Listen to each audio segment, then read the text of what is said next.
Ethan Reeves stared at the ceiling of his modest apartment, located in the eastern quadrant of New London. It was the year 2150, and humanity had long since expanded beyond Earth's atmosphere, establishing colonies on Mars and several moons of Jupiter. More importantly, Earth had joined the Galactic Union 50 years ago, opening the door to interstellar trade, tourism, and even cross-species relationships, none of which interested Ethan particularly.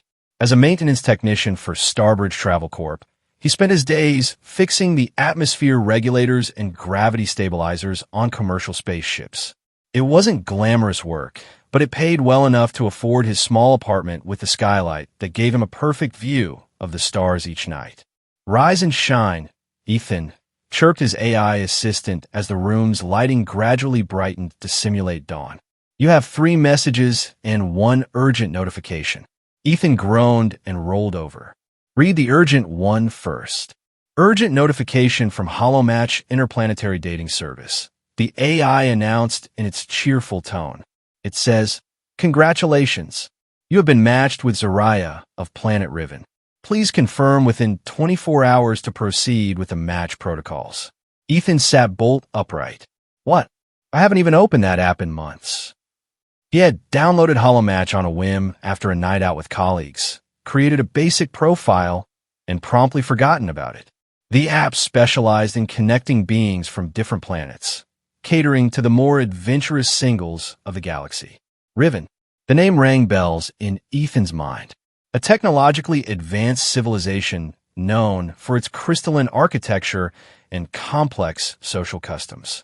They were relatively new to the Galactic Union and still maintained many of their ancient traditions despite embracing interstellar travel and commerce. "Show me the profile," Ethan said, curiosity overriding his initial shock. A holographic display materialized above his bed, showing the image of a humanoid female with striking features. Her skin had a subtle lavender tint, her ears tapered to delicate points, and her eyes were an electric shade of blue. Her silver-white hair was styled in an elaborate pattern that seemed to defy gravity. The profile listed her as Zariah, House of Luminari, Riven. "House of Luminari," Ethan muttered. "Sounds fancy." He scrolled through the minimal information available. No age. Rivenians measured time differently anyway, but her status was listed as Noble Caste, Diplomatic Corps. Great. He'd somehow matched with the alien equivalent of aristocracy. "Would you like to accept the match?" his AI inquired. "No, definitely not," Ethan said, swinging his legs over the edge of the bed. "I'm not interested in interplanetary dating, especially not with someone who looks like she'd find me about as interesting as space dust." As he shuffled toward his kitchen unit, his communication panel chimed with an incoming call bearing the official seal of Earth's Galactic Affairs Department. Puzzled, Ethan accepted. "Maintenance Technician Reeves." A stern-faced woman in a formal uniform appeared on screen. "I'm Director Okafor from Diplomatic Relations. We've been notified of your HoloMatch connection with a member of Riven's nobility." Ethan nearly choked on his coffee. "How is that any business of Earth's government?" "Because," Director Okafor explained with the patience of someone who'd rather be anywhere else, "the Riven matching system isn't just a dating app to them. When their ancestral registry logs a match, it's considered a sacred connection that must be at least acknowledged in person. Refusing to meet would be interpreted as a grave insult to their culture. But I didn't even mean to." "Earth is still establishing trade agreements with Riven," she continued, ignoring his protest. "Their crystalline technology could revolutionize our energy systems. We cannot afford a diplomatic incident over one citizen's dating preferences." Ethan stared at her, mouth agape. "Are you ordering me to date an alien?" "I'm strongly advising you to follow through on the matching protocol, which requires an in-person meeting and participation in a series of traditional ceremonies." Her expression softened marginally. "Transport and accommodation will be arranged. Consider it a free vacation to one of the most beautiful planets in the Union." After the call ended, Ethan collapsed onto his sofa, mind reeling. How had his quiet life suddenly become entangled in interplanetary diplomacy? And what would this Zariah person, this alien noble, think of him? Probably not much. Meanwhile, across the galaxy on the crystalline planet of Riven, Zariah of House Luminari stared in disbelief at her own notification. A human? She scoffed at her handmaiden, Lyra. The ancestral registry must have malfunctioned. Look at him, he appears so ordinary. The holographic image rotating before her showed human. Male with tousled brown hair, warm hazel eyes, and a lopsided smile that suggested he didn't take many things seriously. His profile listed him as a spacecraft maintenance technician. Perhaps the registry sees something you cannot, my lady, Lyra suggested diplomatically. Zariah rolled her eyes. The registry was programmed by my ancestors 10,000 years ago. It's probably developing glitches. She waved her hand dismissively. I'll request a system audit. Her communication panel chimed with a dignified tone reserved for council messages.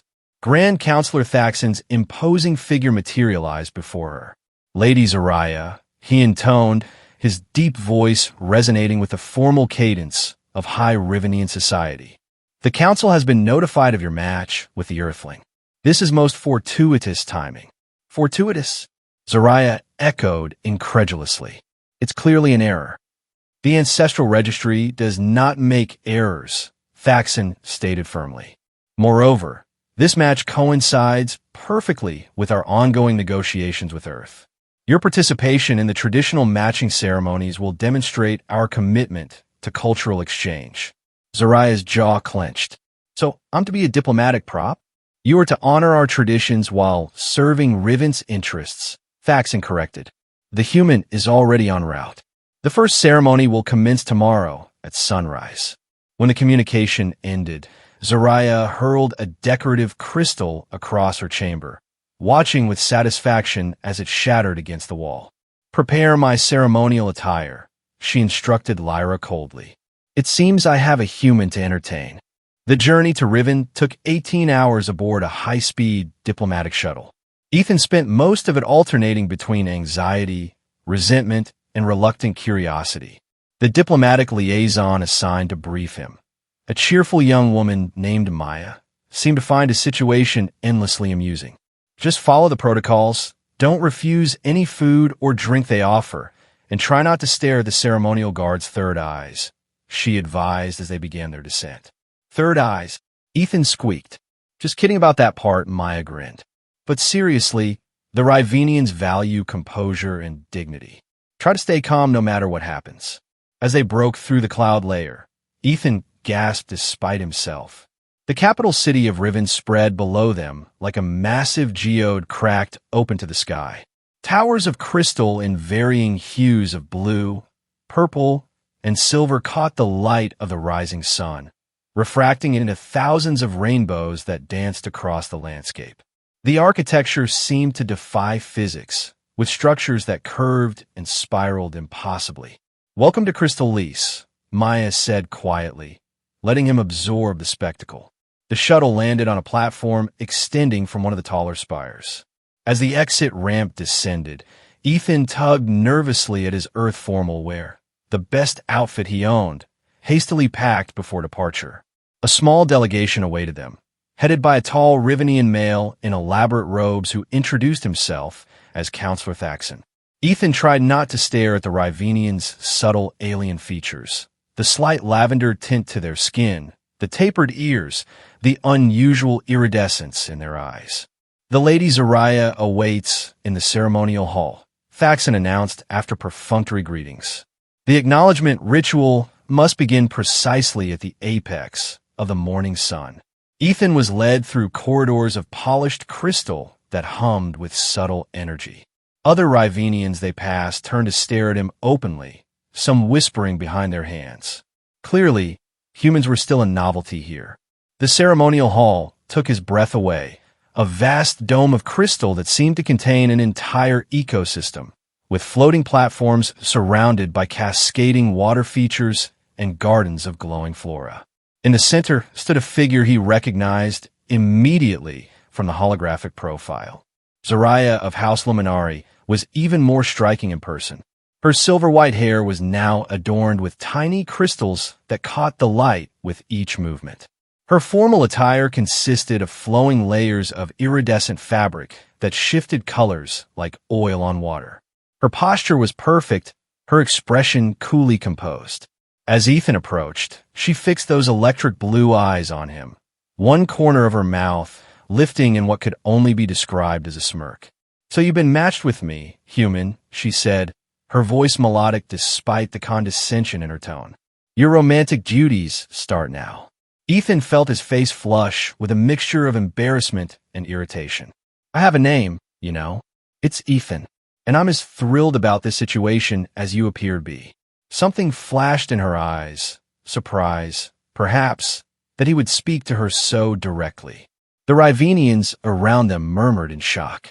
"Very well, Ethan," she pronounced his name carefully, as if tasting an exotic food she wasn't sure she liked. "Let us proceed with the ritual and fulfill our obligations." The ritual, as it turned out, involved placing their hands on opposite sides of a large, rough-hewn crystal mounted on a pedestal in the center of the hall. According to Thaxton's solemn explanation, the Harmony crystal would measure their spiritual resonance and provide a baseline for their compatibility. "This is ridiculous," Ethan muttered under his breath as he positioned his palm on the crystal's cool surface. "I fix spaceships for a living. I don't have time for mystic mumbo." His words cut off as the crystal beneath his hand suddenly flared to life. Energy surged through his arm, not painful, but intensely strange, like being filled with carbonated water. Across from him, Zariah's eyes widened in obvious shock. The crystal, which had apparently been expected to glow a gentle blue, was instead pulsing with a vibrant purple light that threw dancing shadows across the assembled crowd. Streams of emerald and gold energy spiraled within its depths. Gasps and exclamations erupted around them. Thaxton's composed facade cracked, his mouth falling open slightly. "Impossible," an elderly Rivenian whispered loud enough for Ethan to hear. "The crystal has never produced the prismatic resonance. Not in 10,000 years of records." Ethan caught Zariah's gaze across the crystal. For a moment, her haughty demeanor slipped, replaced by genuine confusion that probably mirrored his own expression. The energy faded as suddenly as it had appeared, leaving Ethan feeling strangely empty. He flexed his tingling fingers as Thaxton hurriedly stepped forward. "The ancestral registry's wisdom is affirmed," he proclaimed, though Ethan noticed a slight tremor in his voice. The match between Lady Zariah of House Luminari and Ethan Reeves of Earth shall proceed to the next phase of compatibility confirmation. "Next phase?"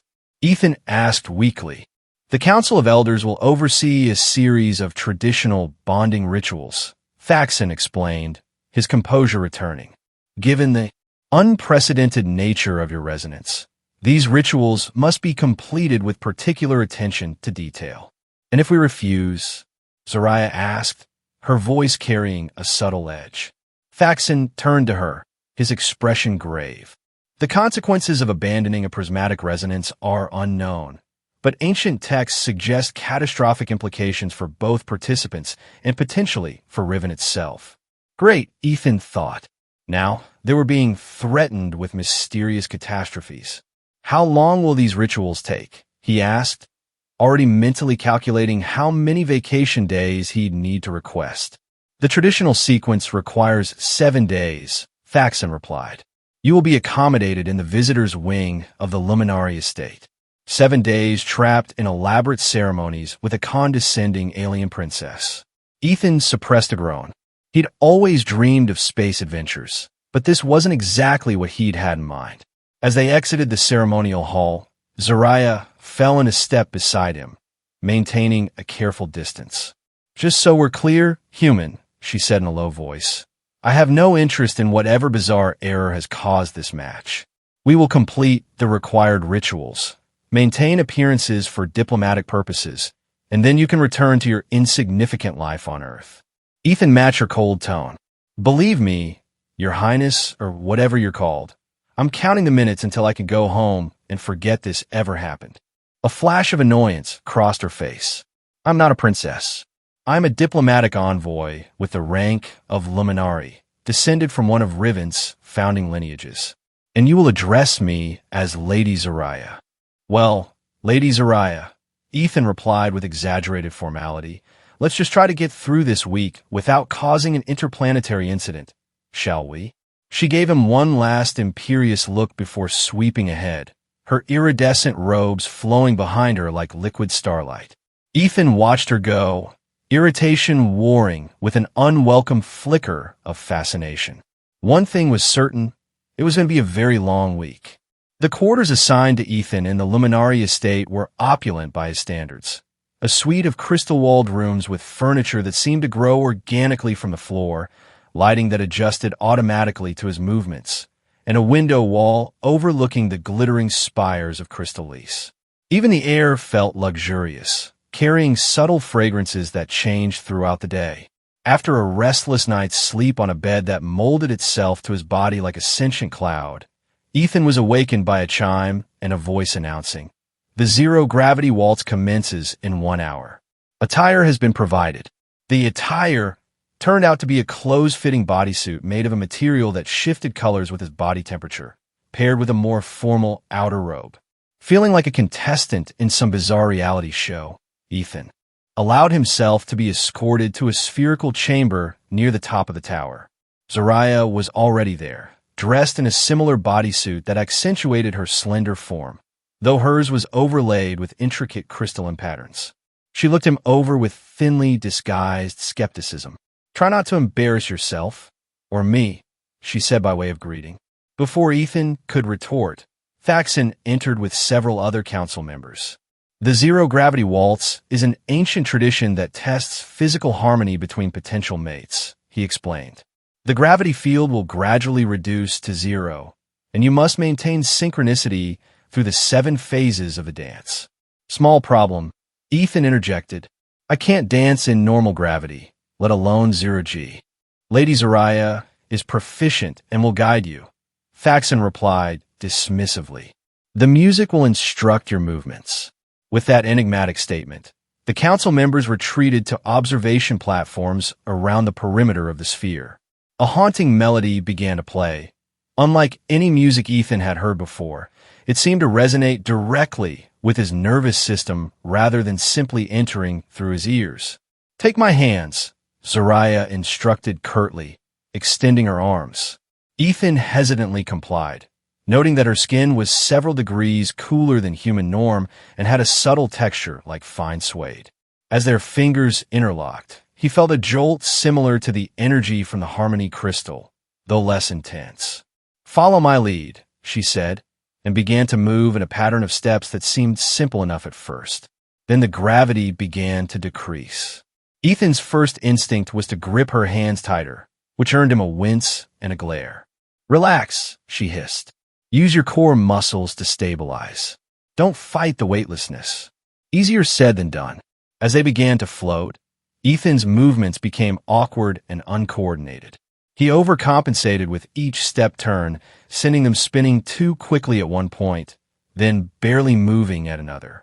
Zariah's initial attempts at guidance gave way to increasingly frustrated corrections. "Your left foot. No. Your other left. Push gently against my right. Not that hard." Her voice grew more clipped with each misstep. "I told you I couldn't dance," Ethan shot back, concentrating furiously on not sending them crashing into the walls. "This isn't dancing," she corrected. "It's basic spatial coordination. Even juvenile Rivenians can master it." "Well, excuse me for growing up with constant gravity," he retorted. To his surprise, a flicker of amusement crossed her face. "You're excused, human. At least you haven't vomited yet, which puts you ahead of the last off-world visitor who attempted this." That startled a laugh out of Ethan, which disrupted his already precarious balance and sent them tumbling through the 0G field in an ungainly spiral. Zariah instinctively pulled him closer to stabilize their rotation, bringing their bodies into full contact.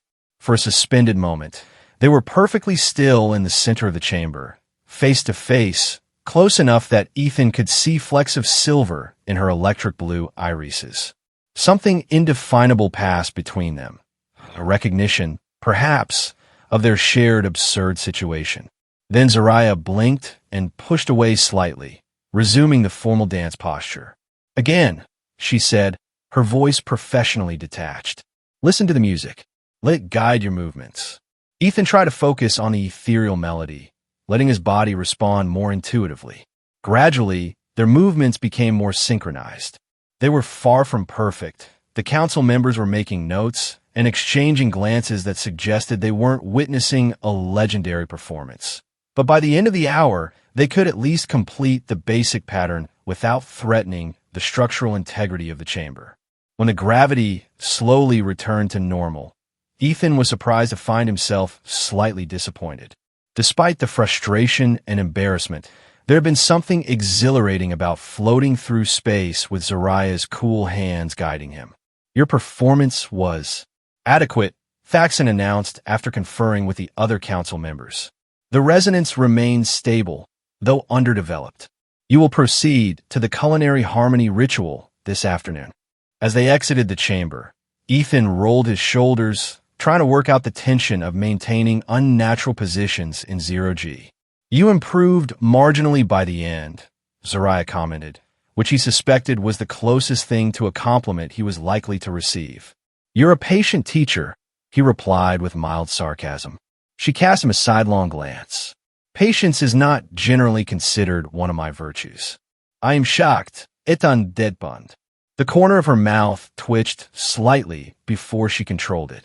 "The culinary harmony ritual will be more challenging. Rivenian cuisine contains elements that can be intense for human palates." "Is that concern I detect, Lady Zariah?" he teased. "Merely practical consideration," she replied coolly. "If you become ill, it will delay the remaining rituals." Before they parted ways to prepare for the next ordeal, Ethan found himself asking, "Do you actually believe in all this? The resonance, the rituals, the matching?" Zariah paused, considering her answer with more seriousness than he'd expected. "The ancestral registry has guided Rivenian bonds for millennia. Its methods are beyond our full understanding, but its success is documented." She hesitated. "However, I have never heard of a prismatic resonance before yesterday, nor expected to be matched with an off-worlder. So you're saying the system's either broken or were some kind of special case?" Ethan interpreted. "I'm saying," she replied carefully, "that I am reserving judgment until we complete the protocols."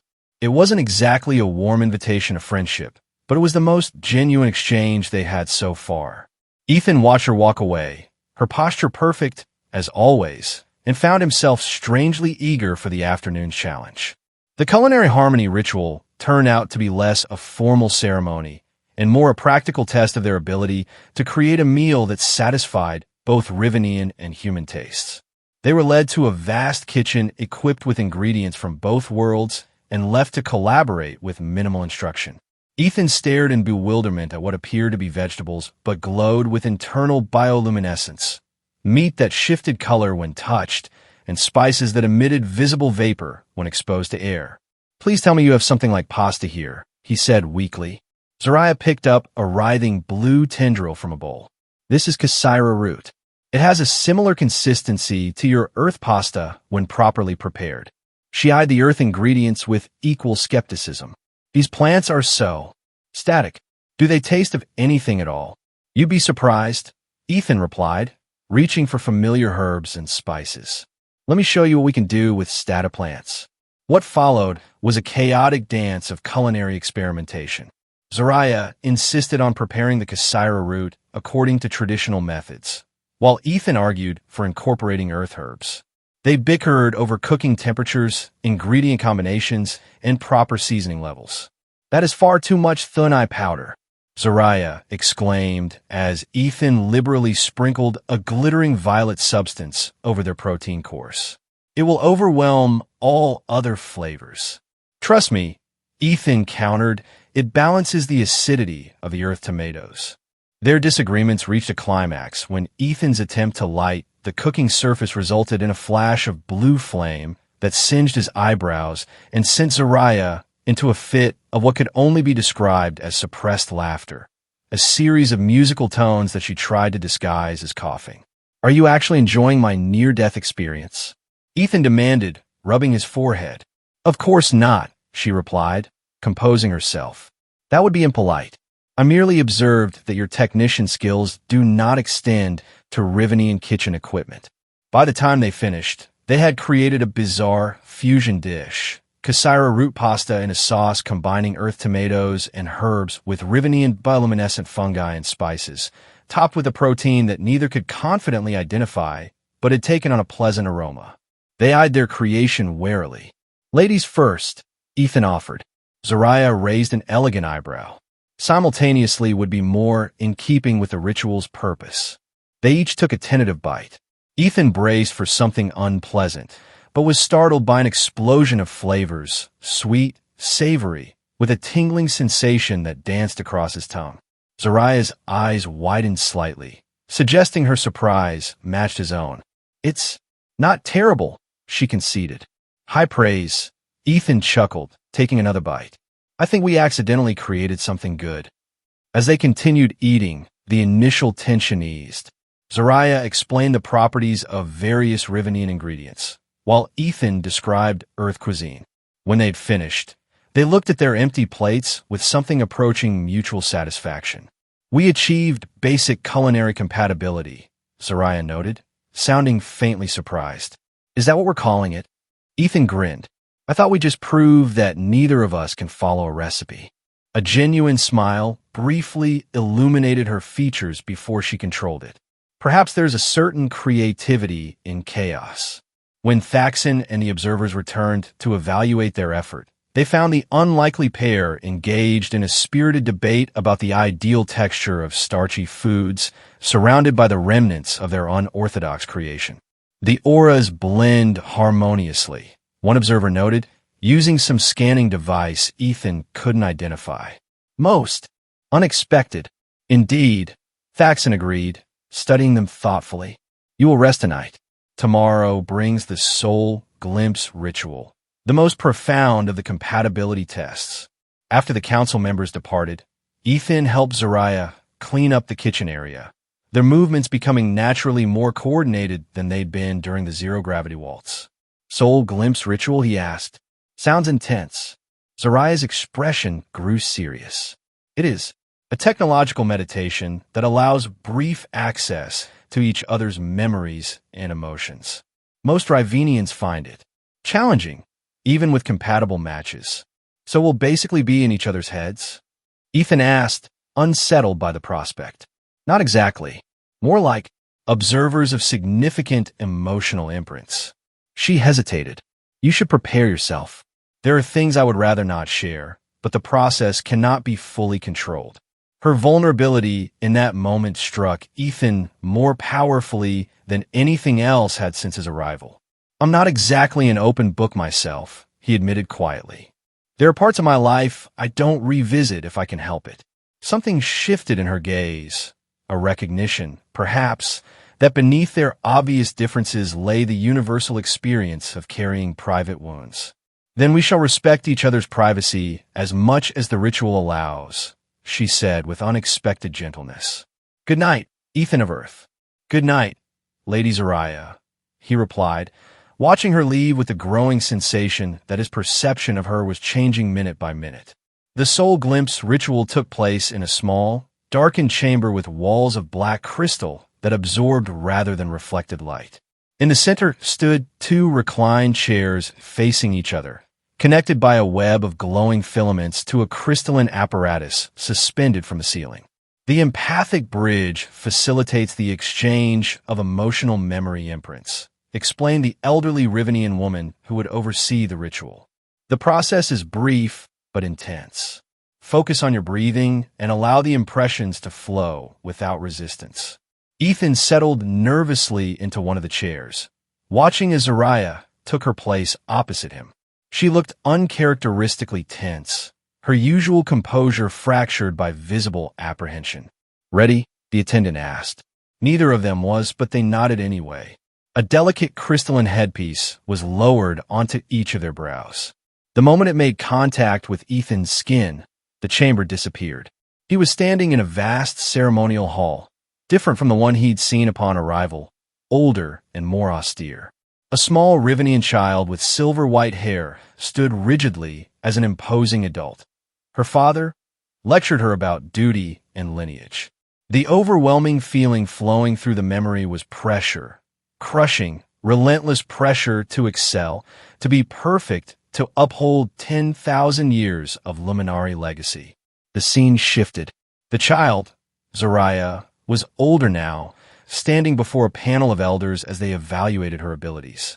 Her outer confidence masked inner terror of failure, of disappointing not just her family, but centuries of ancestors. Never good enough, never quite measuring up to the impossible standard of being a Luminari. Another shift. Zariah, as a young adult, watching enviously as other Rivenians her age engage in casual socialization, laughter, perhaps even romance, experiences denied to her by position and duty.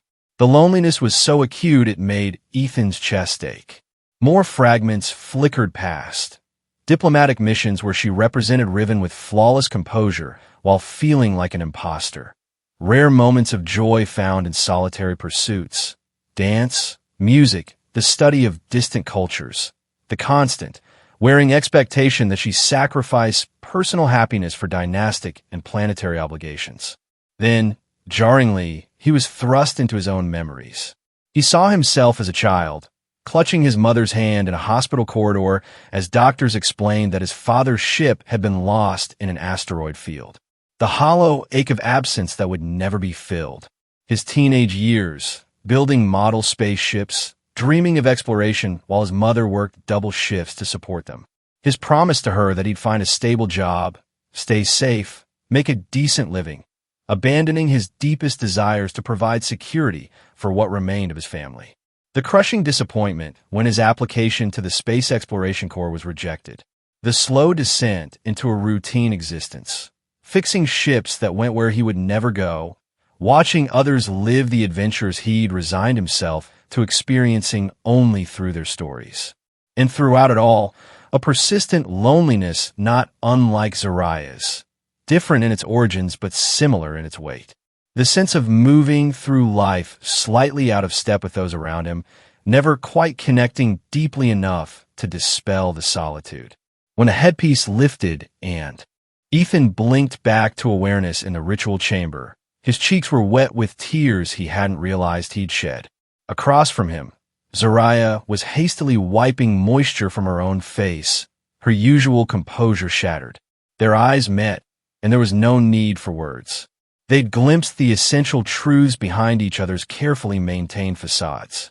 The arrogant noble and the carefree technician were both masks covering deeper, more complex realities. The resonance deepens, the elderly attendant murmured, studying readings on a crystal display. Most unusual patterns. Most unusual indeed. Ethan barely heard her. He was still processing the profound intimacy of having seen Zariah's formative moments, and knowing she had seen his. He felt exposed, but also, paradoxically, understood in a way few had ever bothered to understand him. They were given time to recover separately after the ritual, for which Ethan was grateful. He needed to recalibrate his entire perception of the woman he'd been paired with. The haughty exterior made perfect sense now, a defensive shield built over years of relentless pressure and isolation.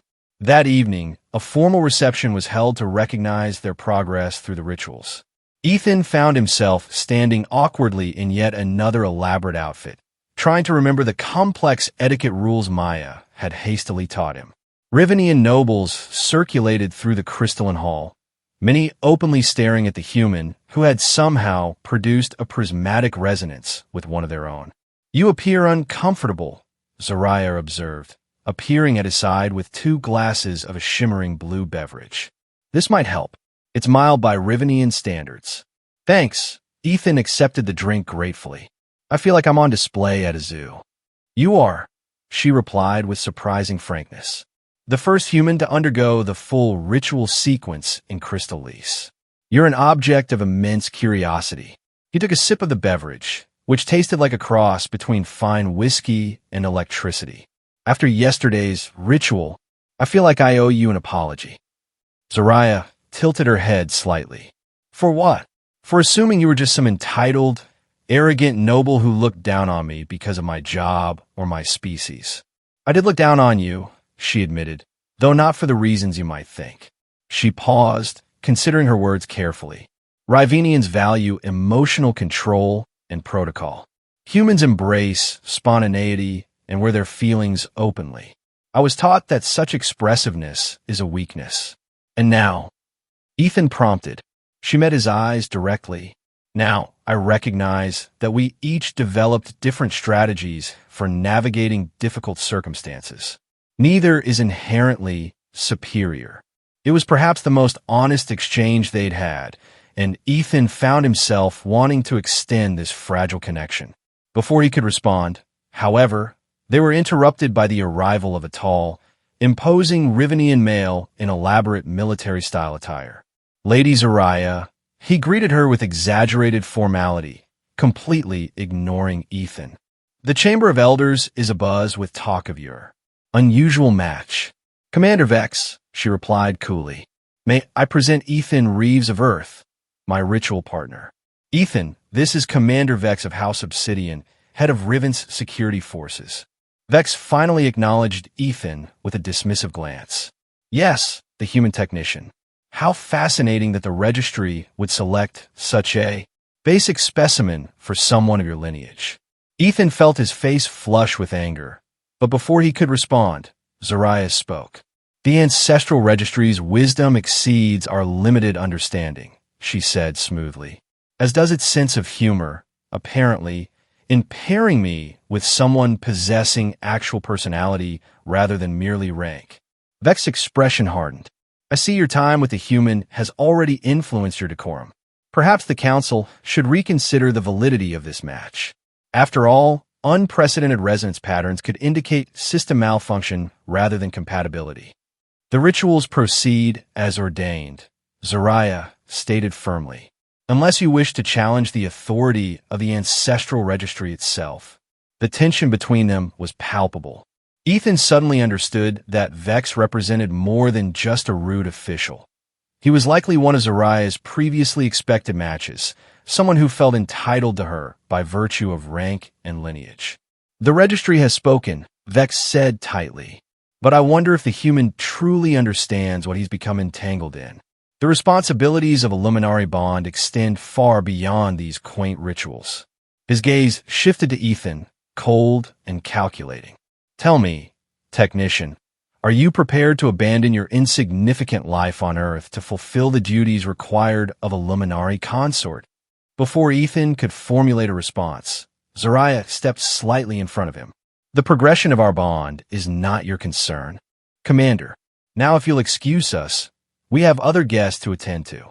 She guided Ethan away with a light touch on his arm, her posture rigid with suppressed anger. Friend of yours? Ethan asked quietly once they were out of earshot. Vex has been angling for a political alliance with House Luminari for years, she replied, her voice tight. He believes his status as commander entitles him to considerations. I'm getting the impression that these matches aren't usually about romantic compatibility. Zariah gave him a sidelong glance. Rivenian bonds, especially among the noble houses, traditionally serve political and genetic interests. The concept of romance, as humans understand, it is considered indulgent. Then why have all these elaborate compatibility rituals? She considered the question seriously. Our ancestors believed that stable governance required harmonious bonds. The registry was programmed to identify pairs who could work effectively together while maintaining the necessary bloodlines. She hesitated. Emotional attachment was considered secondary, but not irrelevant. Ethan watched her profile as she spoke, struck by how different she seemed now that he'd glimpsed her private thoughts. The rigid formality remained, but he could see the person beneath it more clearly, intelligent, dutiful, and far more complex than his initial impression. For what it's worth, he said impulsively, I think Commander Stick-Up-His Posterior would have made you miserable. That startled a genuine laugh out of her. A melodic sound quickly suppressed behind her hand, though her eyes continued to sparkle with amusement. That is an astute assessment. Throughout the rest of the evening, Ethan noticed Vex watching them with barely concealed hostility. The commander circulated among the council members, engaging in hushed conversations that frequently resulted in glances toward Ethan and Zariah. "I think your rejected suitor is plotting something," Ethan murmured as they participated in a formal Rivenian greeting circle. "Vex doesn't accept rejection easily," she confirmed. "But he cannot interfere with the ritual sequence. It would violate our most sacred traditions. Why do I get the feeling he's not overly concerned with tradition unless it benefits him?" Zariah's expression darkened. "Because your instincts are better than I initially gave you credit for." The following morning brought a summons to the council chamber. Ethan and Zariah were informed that the fourth ritual, typically a shared meditation in the Crystal Gardens, had been modified. Given the unprecedented nature of your resonance, and considering the humans' limited time on Riven, the council has approved an accelerated challenge, Thaxon announced. "You will undertake the trial of shared peril." Zariah stiffened beside Ethan. "That trial is reserved for military bonds, not civilian partnerships. It has not been used in a standard matching sequence for generations." "These are exceptional circumstances," Thaxon replied smoothly. The motion was proposed by Commander Vex and approved by majority vote. The trial begins at midday. As they left the chamber, Ethan noted Zariah's tense posture. "I'm guessing this shared peril thing isn't a relaxing spa treatment?" "It's a survival challenge in the prismatic wilderness," she explained grimly. "We must navigate from the outer boundary to the central nexus, overcoming various obstacles along the way. Traditionally, it tested a pair's ability to protect each other in dangerous situations." "How dangerous are we talking?" Her jaw tightened. "The wilderness contains wildlife and environmental hazards that can be challenging. Nothing should be lethal with proper precautions, but injuries are possible. And let me guess, Vex had input on designing this particular course." "It seems likely." She stopped walking, turning to face him directly. "Ethan, I can request a formal objection. This is clearly an attempt to sabotage our progress by forcing you into a situation you're not prepared for." Ethan was surprised by her concern. Was she worried about him? Or just about completing the rituals successfully? "Do you think filing an objection would work?" he asked. She hesitated. It would delay proceedings, but given Vex's influence with the current council, likely not change the outcome. "Then we do the trial," Ethan decided. "I'm not giving Commander Vex the satisfaction of seeing me back down." Zariah studied him, something like respect flickering in her eyes. "You continue to surprise me, human." The prismatic wilderness lived up to its name. A vast expanse of crystalline formations interspersed with bioluminescent vegetation that shifted colors with the angle of the sunlight. Ethan and Zariah were transported to the outer boundary equipped with minimal supplies: water, emergency medical kits, and a communications device to be used only in life-threatening emergencies. The central nexus is approximately 20 kilometers inward, Zariah explained, orienting herself with practiced ease. "We should reach it by nightfall if we maintain a steady pace." Ethan adjusted the unfamiliar Rivenian outerwear he'd been provided, a lightweight but durable fabric that adjusted to body temperature. "Any advice for surviving out here?" "Stay alert. The crystal formations can disorient visitors with light refraction. The indigenous wildlife is generally non-aggressive unless provoked, with some exceptions." She pointed to a distant formation that pulsed with violet light. "Avoid anything that glows that particular shade of purple. It's likely toxic or predatory." They set off, picking their way through a landscape that seemed designed to distract and disorient. Crystal spires created prismatic light shows that made it difficult to judge distance and direction. Several times, Ethan nearly wandered off course, entranced by particularly beautiful formations, only to have Zariah firmly redirect him. "The wilderness affects human perception more strongly than I anticipated," she noted with concern. "Stay close to me." As the day progressed, they encountered the first of what Zariah called trial obstacles, a ravine spanned by a narrow crystal bridge that vibrated at increasingly unstable frequencies as they crossed. Halfway across, The vibrations intensified to nearly unbearable levels. "It's testing our synchronization," Zariah shouted over the humming. "We need to match our steps exactly." Drawing on their zero-gravity dance practice, they managed to establish a rhythm that dampened the vibrations enough to complete the crossing safely. As they reached solid ground, Ethan noticed Zariah's satisfied expression. "That wasn't so bad," he ventured. "That was the easiest challenge," she replied dryly. "It gets progressively more difficult." She was right. The next obstacle required them to navigate through a field of crystal flowers that released mind-altering pollen when disturbed. Zariah's natural resistance provided some protection, but Ethan quickly found himself hallucinating wildly, the ground seeming to ripple beneath his feet, the sky filling with impossible colors. "Focus on my voice," Zariah commanded, gripping his hand firmly. "The effects are temporary." Through the haze of altered perception, Ethan clung to the sound of her voice and the cool steadiness of her hand. She guided him carefully through the field, describing each step with precise clarity until they reached clear air and his mind began to settle. "That was intense," he admitted once he could think straight again. "Thanks for getting me through."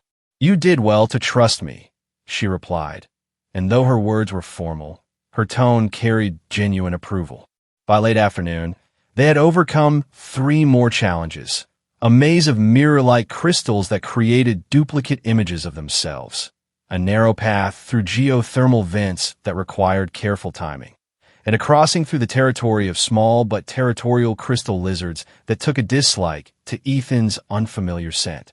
Throughout each trial, Ethan noticed a gradual shift in their dynamic. The initial awkwardness gave way to more instinctive cooperation. Zariah became more willing to listen to his suggestions, while he grew more confident in following her lead when her experience proved valuable. They were developing a rhythm, anticipating each other's movements and compensating for each other's weaknesses. As the sun began to set, casting the wilderness in deepening shades of indigo and violet, Zariah frowned at their surroundings.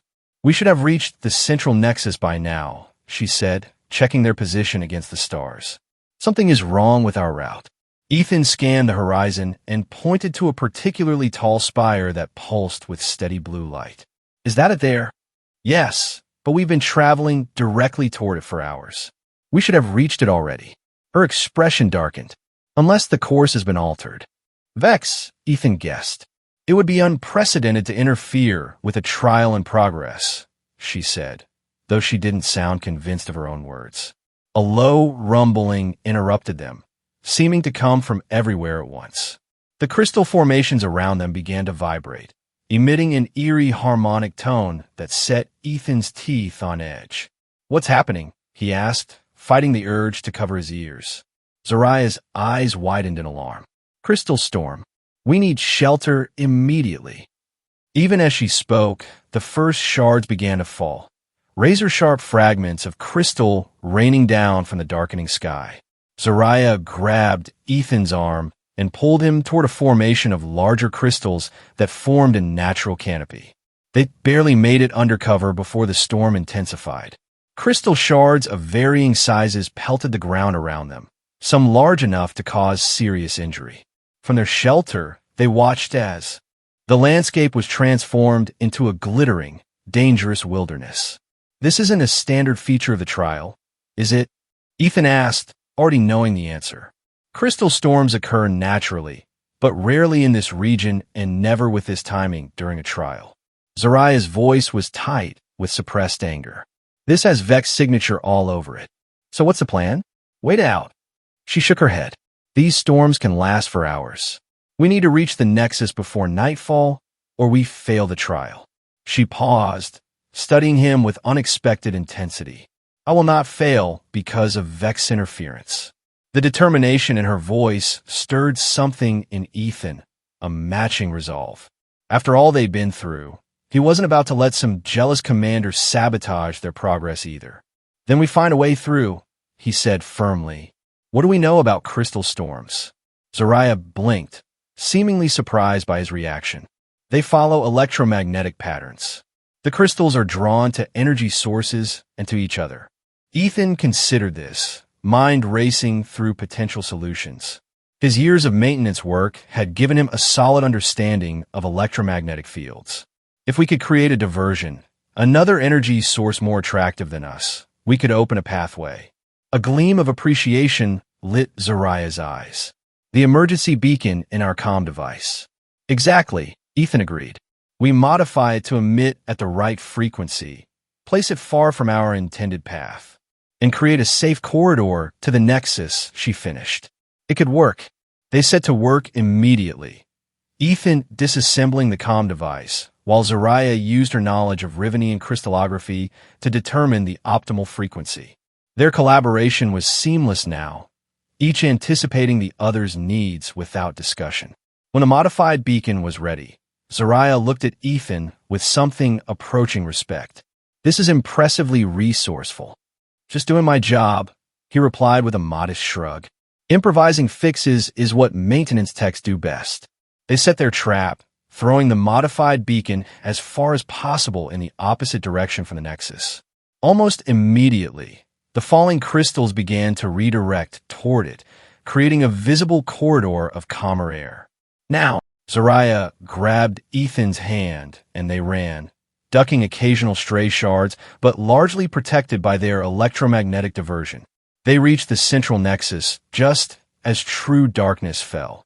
A massive crystal formation that hummed with inner light, surrounded by a perfect circle of smaller crystals. As they stepped into the circle, the formation flared with the same purple-gold energy they'd seen in the Harmony crystal during their first ritual. "We did it," Ethan panted, exhilarated despite his exhaustion and numerous small cuts. "We did," Zariah agreed, and to his surprise, she was smiling, a genuine, unguarded expression of triumph and something that might have been joy. Together, the moment hung between them, charged with unspoken significance. Then, acting on impulse rather than thought, Ethan took a step closer and kissed her. For one heart-stopping moment, Zariah froze. Then, to his amazement, she responded, her cool lips warming against his, her hands coming up to rest lightly on his shoulders. The contact sent a shock wave through him that had nothing to do with Rivenian energy fields and everything to do with the woman herself. When they broke apart, both seemed equally stunned by what had just happened. Zariah touched her lips with her fingertips, her usual composure completely shattered. "That was," she began. "A mistake," Ethan suggested, suddenly afraid he'd ruined everything. "Unexpected," she corrected softly, but not unwelcome. Before either could say more, transport officials arrived to retrieve them, and the moment was lost in the practical matters of returning to the city. But something fundamental had shifted between them, a barrier broken that could not be rebuilt. Back at the Luminari estate, they were separated from medical treatment and rest. Ethan found himself unable to sleep, replaying the events of the day, and particularly those final moments at the Nexus. Had he imagined the connection between them?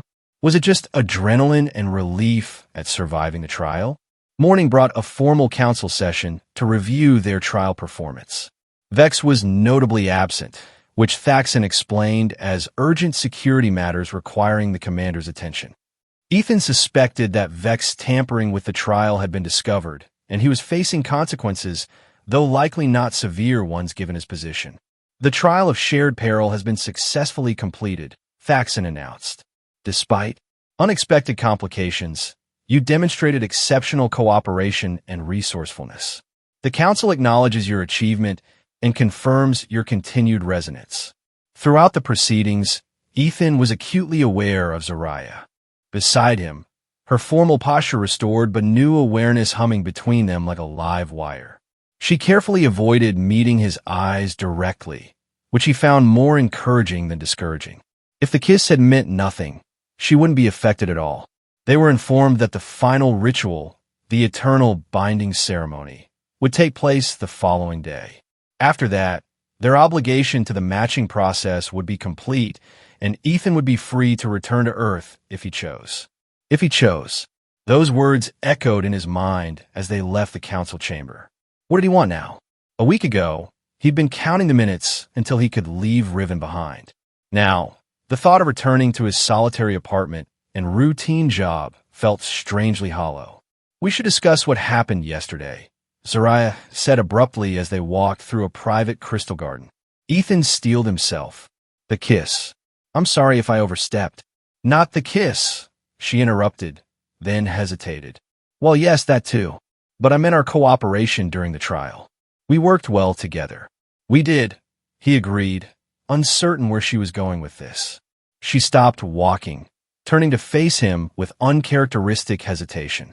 "The rituals began as a diplomatic obligation for both of us. But they have become something else, at least for me." She took a breath. "I find myself reluctant to see you leave tomorrow." Her admission stunned him. "Are you saying you want me to stay?" "I'm saying that I have developed feelings that I did not anticipate," she replied carefully. "Feelings that complicate what should have been a simple completion of traditional protocols." Ethan felt a surge of hope. "I feel the same way. These past days have been the most challenging and the most alive I've felt in years. And a lot of that is because of you. But we come from different worlds," she pointed out, practical even in this vulnerable moment. "Your life is on Earth. Mine is here on Riven with all its obligations and expectations. So we have a problem," Ethan acknowledged. "But maybe it's a problem worth solving." Before Zariah could respond, an aide appeared with an urgent summons. The council had reconvened in emergency session and required their immediate presence. They were escorted to a different chamber this time, a war room, essentially, with strategic displays and a large central table where council members and military officials were gathered in tense discussion. Vex was present, his expression grim, but with a glint of satisfaction that immediately put Ethan on edge. "What's happening?" Zariah demanded as they entered. Faxon turned to them, his usually composed features strained. "We have received a communication from a faction in the Outer Territories. They have seized control of the Crystal Heart installation and are threatening to destabilize it unless certain political prisoners are released." Ethan leaned closer to Zariah. "What's the Crystal Heart?" "An energy regulation facility," she explained quietly. "It helps maintain the stability of our crystalline infrastructure. If destabilized, it could cause catastrophic resonance cascades throughout Crystallis. In other words, they're threatening to bring down your city." "Precisely." Vex stepped forward. "The situation requires immediate military intervention. I have assembled a strike team to neutralize the threat. A direct assault could trigger the very destabilization we're trying to prevent," an older council member objected. "We have no choice," Vex insisted. "The facility's automated defenses are already compromised. We must act before the insurgents gain complete control." Zariah studied the tactical displays with a frown. "The primary risk is the central control chamber. If they've bypassed standard security, they'll have established resonance barriers that your strike team can't penetrate without triggering the destabilization." "Then what do you suggest, Lady Zariah?" Vex asked with barely concealed condescension. "A diplomatic overture? Perhaps your human companion has an opinion on Rivenian energy infrastructure as well." Something clicked in Ethan's mind as he studied the schematics. "Actually, I might. These control systems look similar to the resonance stabilizers we use in deep space vessels. They're designed to be reset manually in case of electromagnetic interference." Zariah's eyes widened with sudden understanding. "The maintenance access tunnels. They wouldn't be protected by the same resonance barriers." "Exactly," Ethan confirmed. "If someone could reach the substation beneath the control room, they could initiate an emergency shutdown sequence that would neutralize the threat without triggering a cascade." "The tunnels are extremely narrow," Faxon objected. "No adult Rivenian could navigate them." "But a human could," Zariah said slowly, looking at Ethan with a mixture of realization and concern. "Humans are smaller than Rivenians and have greater flexibility in confined spaces." All eyes turned to Ethan. He swallowed hard, suddenly understanding what was being suggested. "You want me to infiltrate this facility through the maintenance tunnels and shut down the system manually?" "It would be extremely dangerous," Faxon said gravely. "The tunnels themselves are hazardous. and if the insurgents detect your presence, I'll guide him, Zariah declared firmly. I know the Crystal Heart systems better than anyone here. We can establish a secure communication link. Vex's expression darkened. This is absurd. We cannot entrust Riven's safety to an untrained human technician. Do you have a better solution, Commander? Zariah challenged. One that doesn't risk the very catastrophe we're trying to prevent. After heated debate, the Council reluctantly approved the plan. There was simply no better option available in the limited time they had. Ethan was briefed on the facility layout, equipped with specialized tools, and connected to a secure communication device tuned to Zariah's frequency. As final preparations were made, Zariah pulled him aside. You don't have to do this, she said quietly. This isn't your world, not your fight. After all those compatibility rituals, you still don't get it, do you? Ethan replied with a wry smile. I'm not doing this for Riven or the Council. I'm doing it because it needs doing, and because you care about this place. Something in her expression softened. Be careful, Ethan Reeves. I expect you to return so we can properly discuss that kiss. Now, that's motivation, he quipped, trying to mask his nervousness with humor. The journey to the Crystal Heart facility took less than an hour by high-speed transport. Ethan was escorted to an access point half a kilometer from the main building, an unassuming maintenance hatch that led into the labyrinthine tunnel system beneath the facility. Remember, once you're inside, electromagnetic interference will limit communication to text only, the technical officer reminded him. Lady Zariah will guide you through the system shutdown sequence when you reach the substation. Ethan nodded, trying to project more confidence than he felt. Got it. In and out, quick and quiet. The maintenance tunnels were even more challenging than described, barely wide enough for him to crawl through, with sharp crystal formations protruding at unexpected angles. The emergency lighting cast eerie shadows, and the constant hum of energy flowing through the surrounding structure set his teeth on edge. I'm in, he texted once he'd navigated the first junction. Which way? Zariah's response came immediately. Left fork, then straight for 100 meters. Sensors show minimal activity in that section. Following her directions, Ethan made his way deeper into the complex. The tunnels gradually widened enough for him to crouch rather than crawl, though the journey remained uncomfortable. Twice he had to freeze in place as security drones passed nearby sections, their scanning beams sweeping just centimeters from his position. Almost there, Zariah encouraged as he approached the substation. The access panel should be directly ahead. You'll need to override the security lock. The panel was protected by a crystal interface unlike anything Ethan had worked with before. Drawing on his technical experience and Zariah's detailed instructions, he carefully bypassed the security protocols, gaining access to the substation's core systems. I'm in the system, he reported. What now? You need to initiate a controlled power reduction sequence, she replied. This will gradually lower the energy output without triggering the insurgents' fail-safe measures. Step by step, she guided him through the complex procedure. Ethan's hands moved across the unfamiliar controls with increasing confidence, adjusting power levels and rerouting energy flows according to her instructions. It was delicate work. One wrong input could alert the insurgents, or worse, trigger the very cascade they were trying to prevent. Almost done, he texted. Final sequence initializing now. Just as he began the shutdown protocol, an alarm blared through the facility. His heart sank. They detected the interference. Ethan, status report. Zariah's message flashed urgently. Cover blown, he responded tersely, continuing with shutdown. How much time do I have?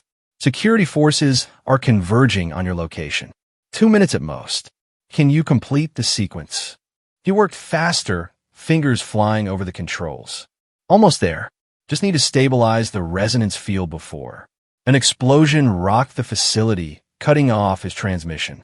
The insurgents had detected the power fluctuations and were taking drastic measures. Debris rained down, partially blocking his exit route.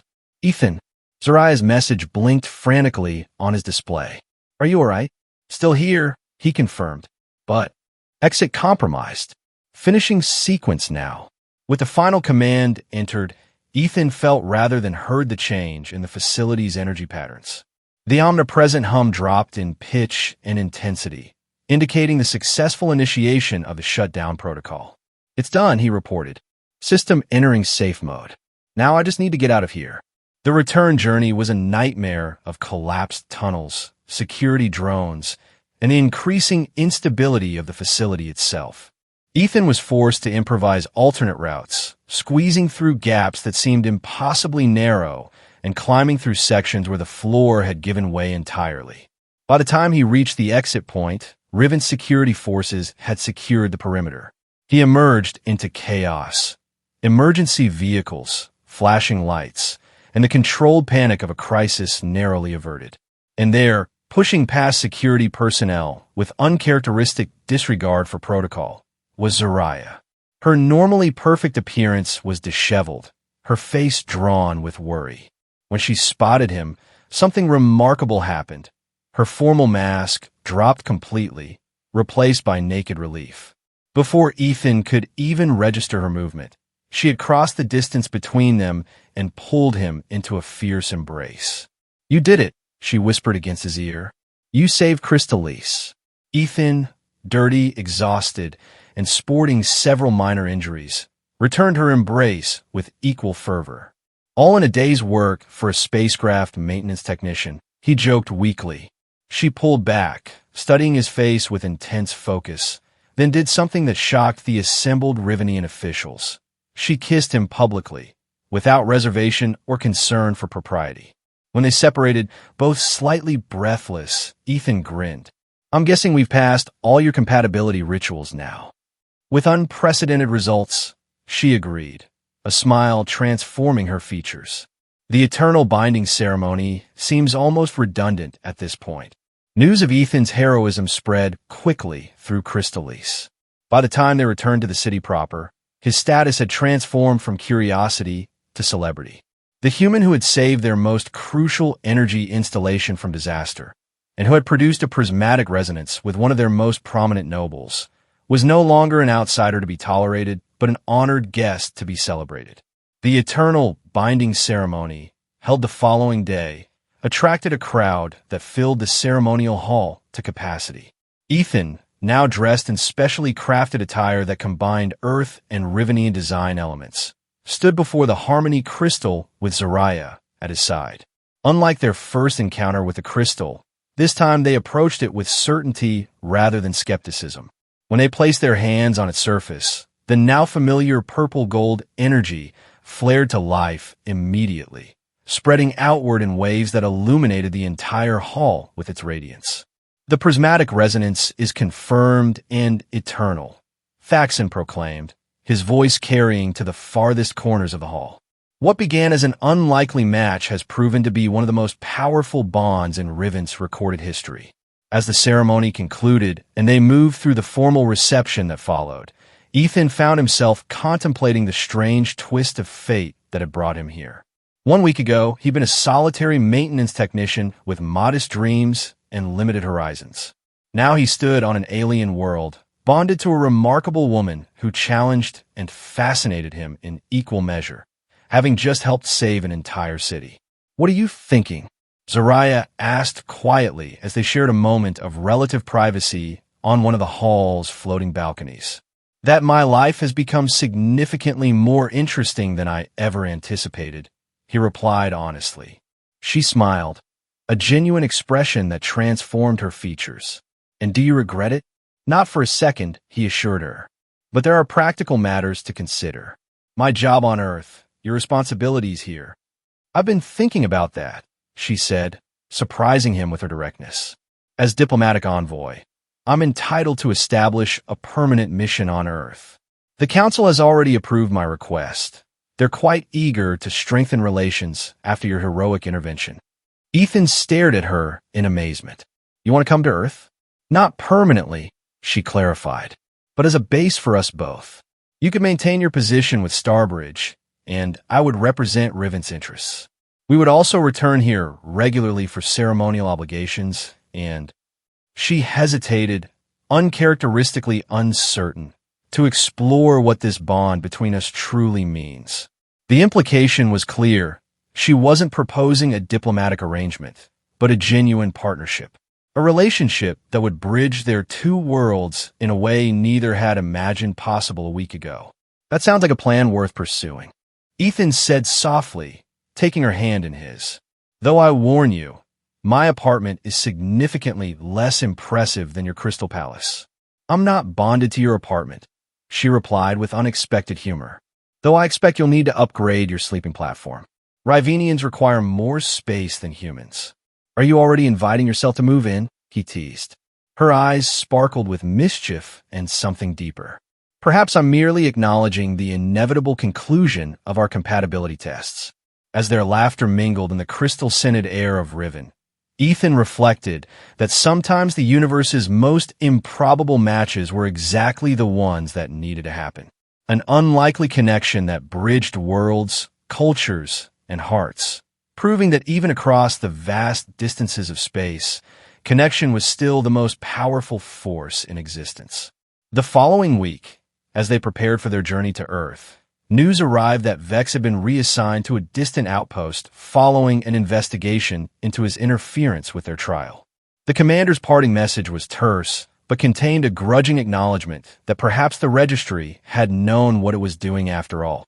Standing at the viewport of the diplomatic vessel that would take them back to Earth, Ethan and Zariah watched as Crystal Lise receded into the distance, its spires catching the light of Riven's sun in a final dazzling display. Ready for your next adventure, Lady Zariah?